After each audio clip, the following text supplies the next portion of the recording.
So I taught middle school chorus to public school children for 30 years. Here in the state of Georgia where I taught, chorus teachers can have as many as 84 kids in their class by themselves. My program had over 300 kids in it, so twice a day I had 2 classes of 84. My classroom management had to be on point because I was by myself. I had a lot of tricks up my sleeve, and I've shared those on the internet for years. Today I'm going to talk about the hostile parent conference and how to handle it. Here's the situation. You've got a really disruptive child. So disruptive that it makes it really hard for you to teach the other children. There are outbursts, there's talking constantly.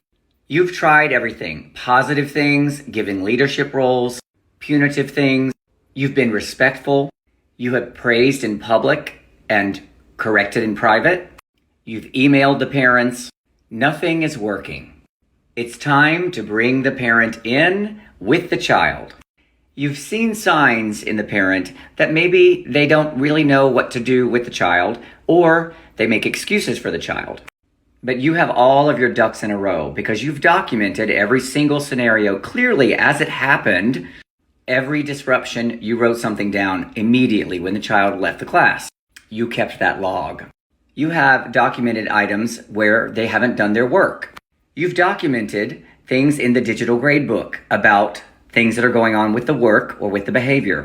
It's the day they come in and you've got it all in your hands in a folder. They arrive.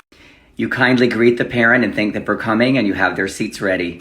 If you really are very concerned that this could be a hostile situation, you make sure there's an administrator or another teacher in the room. You start with something positive because there's always something positive. This is a child. And if you have more than one thing positive, say it. Then you start. You ask the student about a specific situation. On last Thursday, did you get up and go over and hit Johnny in the head with your book? And you let the child talk. Because you asked the question so clearly, the child is going to have to give the honest answer because the parent knows when the child is lying. And you do that over and over as many times as is required. In most cases, the case is made and it's over. The child is cornered because you were so prepared and he has to tell the truth, and he did. And usually you and the parent work together with positive ways to reinforce things when he does them well in the future. There are many things you can do, and we can talk about that another time. But if that doesn't take care of it, if the parent is making excuses, that's when you have to go in. Because you know that they know that their child is out of control. They just don't know how to handle it. And you know that you're not going to allow this behavior in your class anymore because you have to do it for the other children. The parent continues to make excuses. Maybe they even blame you. And you let them go on a bit. And then you say, Mr. Jones, I'm going to have your child for about 2 more months. You're going to have him for life. I wouldn't waste your time or mine in this conference if I didn't care enough to try to get to a solution. I need you to help me. Because here's what's not going to happen. Your child is not going to continue to behave the way he's behaving in my room.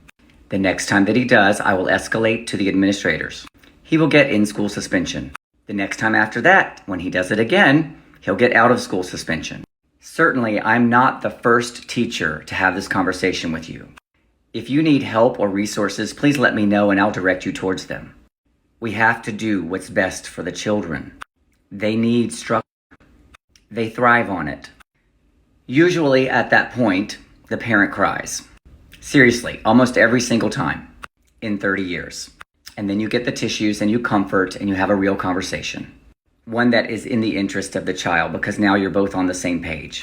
On a personal note, I had one of these difficult conversations with a parent about 15 years ago.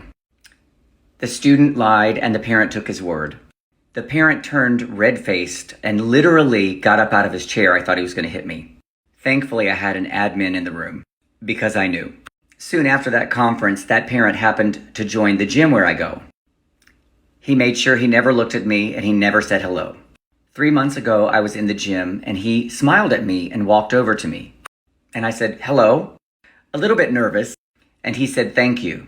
What we did together for my son made a huge difference. He's about to get married. He just got his dream job. The relief on that man's face was huge. He'd been carrying a burden for years of trying to help this challenging child, his own child that he loves. It's not always easy to have these difficult conversations, and not everyone's assertive enough to really do it, but you need to try for the kids. You need to trust in yourself. You need to know that you're doing it for that child, and also, and really importantly, for all of the other children in that classroom who want to learn. And you need to do it out of respect for your own professional teaching.